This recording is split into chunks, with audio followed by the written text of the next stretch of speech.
Parliament దగ్గర ఉద్రిక్తత నెలకొంది. కేంద్ర మంత్రి ధర్మేంద్ర ప్రధాన్ రాజీనామా చేయాలంటూ కాక్రోచ్ జనతా పార్టీ శ్రేణులు పార్లమెంటును ముట్టడించాయి. లోక్సభ మార్చుకు అనుమతి లేదంటూ పోలీసులు చెప్పిన బారికేడ్లను దాటుకొని వెళ్లారు. పోలీసులతో వాగ్వాదానికి దిగారు. పెద్ద ఎత్తున పార్లమెంటు దగ్గరకు చేరుకున్నారు. పోలీసులకు సీజేపీ కార్యకర్తల మధ్య తోపులాట జరిగింది.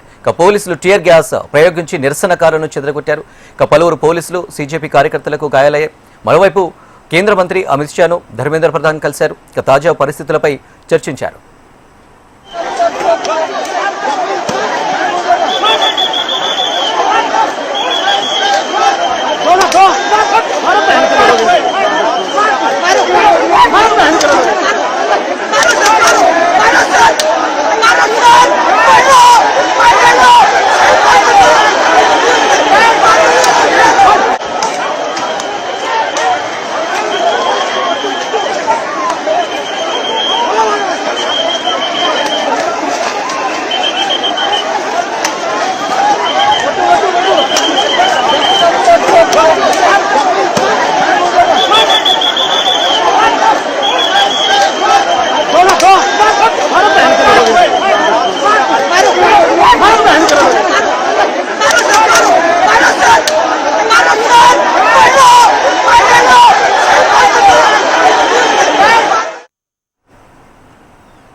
పార్లమెంటు దగ్గర ఉద్రిక్తత నెలకొంది. కేంద్ర మంత్రి ధర్మేంద్ర ప్రధాన్ రాజీనామా చేయాలంటూ కాక్రోచ్ జనతా పార్టీ శ్రేణులు పార్లమెంటును ముట్టడించాయి. లోక్సభ మార్చుకు అనుమతి లేదంటూ పోలీసులు చెప్పిన బారికేడ్లను దాటుకొని వెళ్లారు. పోలీసులతో వాగ్వాదానికి దిగారు. పెద్ద ఎత్తున పార్లమెంటు దగ్గరకు చేరుకున్నారు. పోలీసులకు సీజేపీ కార్యకర్తల మధ్య తోపులాట జరిగింది. పోలీసులు టియర్ గ్యాస్ ప్రయోగించి నిరసనకారులను చెదరగొట్టారు. పలువురు పోలీసులు సీజేపీ కార్యకర్తలు కూడా గాయాలయ్యాయి. మరోవైపు కేంద్ర మంత్రి అమిత్ షాను ధర్మేంద్ర ప్రధాన్ కలిశారు. తాజా పరిస్థితులపై చర్చించారు. ఇదే ఇష్యూకు సంబంధించి మరిన్ని డీటెయిల్స్ మా కన్సల్టెంట్ ఎడిటర్ శివప్రసాద్ లైవ్ లో అందరికీ సిద్ధంగా ఉన్నారు. శివప్రసాద్, మొత్తానికి అమిత్ షాతో ధర్మేంద్ర ప్రధాన్ భేటీ అయ్యారు. ముఖ్యంగా ఏ అంశాలపై చర్చిస్తున్నారు? కాక్రోచ్ జనతా పార్టీ ఏదైతే డిమాండ్ చేస్తోందో వాటికే ప్రతిపక్షాలు ఏవైతే డిమాండ్ చేశాయో, ఎట్ ద సేమ్ టైం ఇవాళ పార్లమెంట్ వద్ద జరిగినటువంటి ఘర్షణ వాతావరణం, టీర్ గ్యాస్ ప్రయోగం దాకా దారితీసినటువంటి పరిస్థితులన్నీ కూడా విద్యా విధానంలో కొత్త మార్పులు చేయాలని, జరిగినటువంటి అవకతవకలకి నీటి మీద ఎంతోమంది జీవితాలు దానివల్ల నాశనం అయిపోయినాయని, కాబట్టి అటువంటి వాళ్ళందరికీ కూడా సమాధానం చెప్పాల్సినటువంటి పరిస్థితి ప్రభుత్వం మీద ఖచ్చితంగా బాధ్యత ఉందని, ఆ బాధ్యత నిర్వహించలేనటువంటి మంత్రి ధర్మేంద్ర ప్రధాన్ రాజీనామా చేయాలనేది ప్రధానమైనటువంటి డిమాండ్గా అందరూ కూడా చేసినటువంటి సందర్భాన్ని చూసాం. ఇవాళ పార్లమెంట్ ముట్టడికి కూడా అదే ప్రధానమైనటువంటి కారణంగా కాక్రోచ్ జనతా పార్టీ చెబుతోంది. ఆ మేరకు ప్లకార్డ్స్ కానీ నినాదాలు కానీ అవన్నీ చేస్తున్నటువంటి పరిస్థితి ఉంది. ఈ నేపథ్యంలో ధర్మేంద్ర ప్రధాన్ అమిత్ షాని కలవడం అత్యంత ప్రాధాన్యతని సంతరించుకున్నటువంటి పరిస్థితి కనిపిస్తోంది. ముఖ్యంగా తను రాజీనామా డిమాండ్ చేస్తున్నారు కాబట్టి వాళ్ళ అధిష్టానం కూడా ఆ మేరకు ఏమైనా నిర్ణయం తీసుకుంటుందా, ధర్మేంద్ర ప్రధాన్ రాజీనామా చేస్తారా అనేది ప్రధానమైనటువంటి అంశంగా వారిద్దరి మధ్య చర్చ జరిగినట్టుగా సమాచారం తెలుస్తుంది. ఒక రకంగా ధర్మేంద్ర ప్రధాన్ తను రాజీనామా చేయడానికి సిద్ధమే అనేటువంటి అంశాన్ని కూడా అమిత్ షాకి తెలియజేసినట్టుగా కూడా సమాచారం తెలుస్తుంది. అయితే దీనికి ధృవీకరించుకోవాల్సింది ఖచ్చితంగా చెప్పారా లేదా అనే విషయం మీద ఇంకా క్లారిటీ లేదు. కానీ ఇద్దరి మధ్య జరిగినటువంటి చర్చల్లో ధర్మేంద్ర ప్రధాన్ యొక్క రాజీనామాయే ప్రధానమైనటువంటి అంశంగా చర్చ జరిగినట్టుగా సమాచారం తెలుస్తుంది. అందువల్ల ఎప్పుడైనా సరే ఆయన రాజీనామా చేసే అవకాశం ఉంది అనేటటువంటి వార్తలు వెలువడుతున్నాయి. దాన్ని ప్రభుత్వం ఇంకా దాన్ని ధృవీకరించాల్సినటువంటి పరిస్థితి ఉంది అనేది. శివప్రసాద్, ఈ కాక్రోచ్ పార్టీ ఆందోళనలో నిరసనలపై కేంద్రం ఎలాంటి చర్యలు తీసుకుంటుంది, ఎలాంటి స్టెప్ తీసుకుంటే బాగుంటుంది అనుకోవచ్చు? అంటే ఆల్రెడీ ఇప్పటికే చాలా మంచి సెక్యూరిటీ స్టెప్స్ అన్ని తీసుకున్నప్పటికీ కూడా వాళ్ళందరూ కూడా వాటిని దాటి మరీ పార్లమెంట్ దగ్గరికి వచ్చినటువంటి పరిస్థితి కనిపిస్తోంది. కేవలం జంతర్ మంతర్ దగ్గర తప్ప మిగిలిన ఎక్కడా కూడా 5గురికి మించి ఎక్కడా కూడా ఉండకూడదు అనేటటువంటి స్థిరమైనటువంటి ఆదేశాలు పోలీస్ శాఖ జారీ చేసింది. చాలా పటిష్టమైనటువంటి బందోబస్తు ఏర్పాటు చేసింది. అయినప్పటికీ కూడా వాళ్ళందరూ కూడా పోలీసులను దాటుకుని, బ్యారికేడ్స్ని దాటుకుని, రక్షణ వలయాన్ని దాటుకుని వాళ్ళంతా కూడా దాదాపు పార్లమెంట్ దగ్గరలోకి వాళ్ళంతా కూడా వచ్చేసినటువంటి నేపథ్యంలోనే టీర్ గ్యాస్ ప్రయోగం చేయాల్సినటువంటి పరిస్థితి ఏర్పడింది. ఒక రకంగా సెక్యూరిటీ బ్రీచ్గా కూడా దీన్ని భావించాల్సినటువంటి అవసరం ఉంది. ఇంత భారీ ఎత్తున జరుగుతోంది. ఒక పక్క వాంఛక్ నిరాహార దీక్ష చేస్తూ ఆరోగ్యం క్షీణించడంతో తన హాస్పిటల్కి తీసుకెళ్లారు. అట్లాంటి నేపథ్యం, ఇంకా 3 స్టూడెంట్స్ అక్కడ నిరాహార దీక్ష చేస్తున్నటువంటి వాళ్ళని విరమింపజేసినటువంటి పరిస్థితి ఉంది. ఇట్లాంటి నేపథ్యంలో ఖచ్చితంగా ప్రభుత్వం మరింత బలంగా, మరింత సీరియస్గా దాని మీద యాక్షన్ తీసుకుని ఉండాల్సినటువంటి అవసరం ఉంది. అయినా కూడా ఢిల్లీలో ఆ రకమైనటువంటి వ్యవస్థ జరగలేదు, సెక్యూరిటీ లోపం అని చెప్పి దీన్ని భావిస్తూ ఉన్నారు. పార్లమెంట్ దగ్గరికి వచ్చేసిన వాళ్ళు పార్లమెంట్ గేట్ దూకి లోపలికి వెళ్ళాలని ఏమిటి గ్యారంటీ? పార్లమెంట్ మీద అటాకే జరిగినటువంటి నేపథ్యంలో వీటి విషయంలో ఖచ్చితంగా తగిన జాగ్రత్తలు తీసుకోవాల్సినటువంటి పరిస్థితి ఉంది. కానీ అది సరిగ్గా జరగలేదు అనేటటువంటి విమర్శలు కూడా భారీగా వినిపిస్తూ ఉన్నాయి. అందువల్ల తప్పనిసరిగా వాళ్ళు టీర్ గ్యాస్ ప్రయోగం చేసి అందరినీ కూడా చెలగొట్టాల్సినటువంటి పరిస్థితి ఏర్పడింది. నిజానికి వాంగ్చుక్ కూడా నేను ఇవాళ ఖచ్చితంగా నేను పాల్గొంటానని చెప్పి ఆసుపత్రి వర్గాన్ని కానీ పోలీసులు కానీ ప్రభుత్వాన్ని కానీ అభ్యర్థించారు.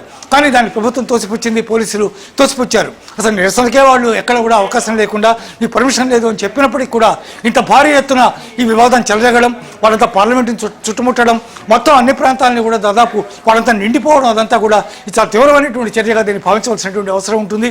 ప్రభుత్వం ఇప్పటికైనా సరే సెక్యూరిటీ బ్రీచ్ జరగకుండా పార్లమెంట్ సమీపంలోకి రాకుండా చేయాల్సినటువంటి బాధ్యత ప్రభుత్వం మీద ఉంది. దాన్ని ఖచ్చితంగా నిర్వర్తించకపోతే రానున్న రోజుల్లో మరింత తీవ్రమైనటువంటి పరిణామాలు ఎదుర్కోవాల్సినటువంటి పరిస్థితి ఏర్పడుతుంది అనే భయాలు అందరూ కూడా వ్యక్తం చేస్తున్నటువంటి సందర్భం కనిపిస్తూ ఉంది. అనిల్, శివప్రసాద్, నిజంగా నీటు విద్యార్థుల భవిష్యత్తుపై ప్రేమ ఉంటే అలా వ్యవస్థ మారాలని కాక్రోచ్ పోరాటం చేయాలి తప్ప, అంతేకాని ఒక ఈగోను తృప్తిపరచుకోవడం కోసం రాజీనామానే చేయాలనే పసలిని డిమాండ్ అయితే అర్ధరహితమని చెప్పుకోవాలి. ఒకవేళ రాజీనామానే సమూల వ్యవస్థ లోపాలకి పరిష్కారమా? కాదు కాదు ఎప్పుడు కాదు రాజీనామా చేయడం. ఇప్పుడు అనేక రకాల సందర్భాల్లో జరుగుతూ ఉంటాయి. ట్రైన్ యాక్సిడెంట్, భారీగా ట్రైన్ యాక్సిడెంట్ జరుగుతుంది. దానికి సాంకేతికమైనటువంటి అనేక రకాల ఇష్యూస్ దానికి దోహదం చేయవచ్చు. కానీ అంత మాత్రాన ఆ మంత్రి రాజీనామా చేసినంత మాత్రాన పరిస్థితి సర్దుకోదు కదా. వాళ్ళు ఇచ్చేటటువంటి ఆదేశాల్లో కానీ వాళ్ళు తీసుకుంటున్నటువంటి చర్యల్లో కానీ ఎక్కడ లోపభూయిష్టత కనబడినా, ఆ అధికారుల పట్ల ఎవరైతే తప్పుడుతనాలు చేశారో, ఎవరైతే సరిగా ప్రవర్తించలేదో, ఎవరైతే బాధ్యతారహితంగా లేరో అట్లాంటి వాళ్ళని తొలగించడం, సీరియస్ వార్నింగ్ ఇవ్వడం, ఇక ముందు జరగకుండా చూడడం అనేది మంత్రి యొక్క ప్రధానమైనటువంటి బాధ్యత. ఆ బాధ్యత మంత్రి సరిగా నిర్వర్తిస్తున్నారా లేదా అనేది మరో ప్రధానమైనటువంటి అంశం. దాన్ని గమనించాలే తప్ప రాజీనామా చేసినంత మాత్రాన ప్రయోజనం ఏమీ రాదు. ఇంకో వ్యక్తి వచ్చిన పరిస్థితి, అధికారుల గణం, వాళ్ళ యొక్క వ్యవహార శైలి అదేవిధంగా ఉండేటటువంటి అవకాశం ఉంది.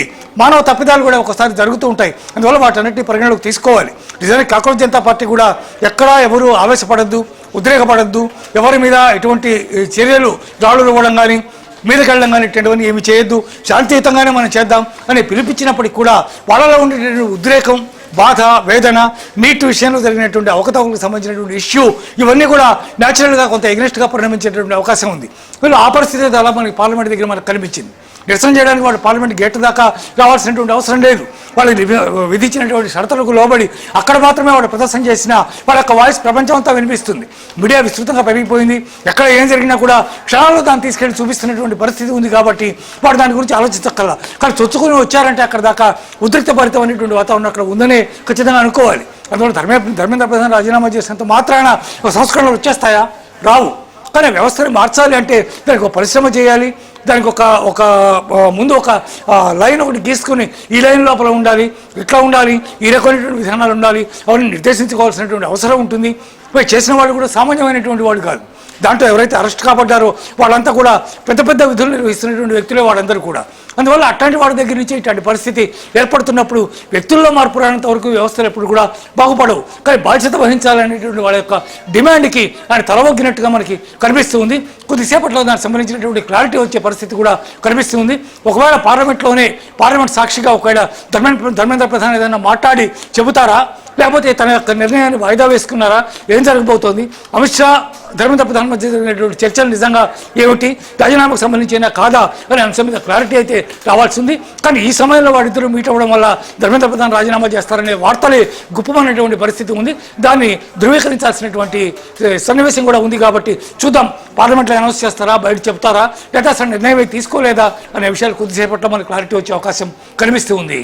అనిల్, ఇంకోటి శివప్రసాద్, ఒక వ్యవస్థలో తప్పు జరిగిందంటే దానికి సంబంధిత మంత్రి కావచ్చు, లేకపోతే అధికారులు కావచ్చు, ఒక రీజన్ ఉంటుంది, కారణం ఉంటుంది వాళ్ళే. కానీ దానికి రీజన్ అయినా చెప్పాలి, ఏం జరిగింది, ఏంటిది, వాట్ ఈస్ వాట్ అని. ఒక్కసారి జరిగిందంటే ఓకే, అది రెండోసారి జరగకుండా చూసుకోవాల్సిన బాధ్యత వాళ్ళపై ఉంటుంది. అయినా సరే ప్రతిసారి తప్పు జరుగుతుంటే దానికి రాజీనామానే చేస్తేనే ఒక కొలికి వచ్చే అవకాశం ఉంటుందని ఈ విధంగా నిర్ణయం తీసుకోవడం కరెక్టేనా? కరెక్ట్ కాదు. ఎందుకంటే ఎవరైతే తప్పు చేశారో, ఎవరైతే దీనికి బాధ్యులు పదే పదే జరుగుతుందో దాని మీద స్ట్రింజెంట్గా యాక్షన్ తీసుకునే కెపాసిటీ ప్రభుత్వానికి ఉండాలి, సంబంధిత మంత్రికి ఉండాలి, ఆ మంత్రి కింద ఉన్నటువంటి అధికార గణానికి ఉండాలి. ఇవన్నీ పర్ఫెక్ట్గా జరిగినప్పుడు రాజీనామా చేయాల్సినటువంటి అవసరం ఉండదు. కానీ దాన్ని మరోసారి తప్పు జరగకుండా రిపీట్ కాకుండా చాలా జాగ్రత్తలు వహించాల్సినటువంటి అవసరం ఉంది. అప్పటికీ చాలా పకడ్బందీగా సెకండ్ టైం నీట్ నిర్వహించినప్పుడు చాలా పకడ్బందీగా నిర్వహించినటువంటి పరిస్థితి మనకు కనిపిస్తోంది. కానీ ప్రతిసారి అలా జరుగుతుందని చెప్పలేం. వ్యవస్థలో ఉన్నటువంటి లోపాలు, వ్యక్తుల్లో ఉన్నటువంటి అనేకమైనటువంటి లోపాలు, ధన సంపాదనే ధ్యేయంగా ముందుకెళ్తున్నటువంటి అధికార గణం ఉన్నటువంటి సందర్భాల్లో ఎక్కడైనా జరుగుతుంది. రామ మందిరం మనం చూసాం, అయోధ్య రామ మందిరం సాక్షాత్తు దేవుడి దగ్గరే ఈ రకమైనటువంటి అవ్యవస్థ జరగడం అనేది నిజంగా ఎంత బాధాకరం. ఎన్ని లక్షల మంది, కోట్ల మంది ప్రజల యొక్క మనోభావాలను దెబ్బతీస్తుంది. కానీ అట్లాంటి చోట జరిగింది.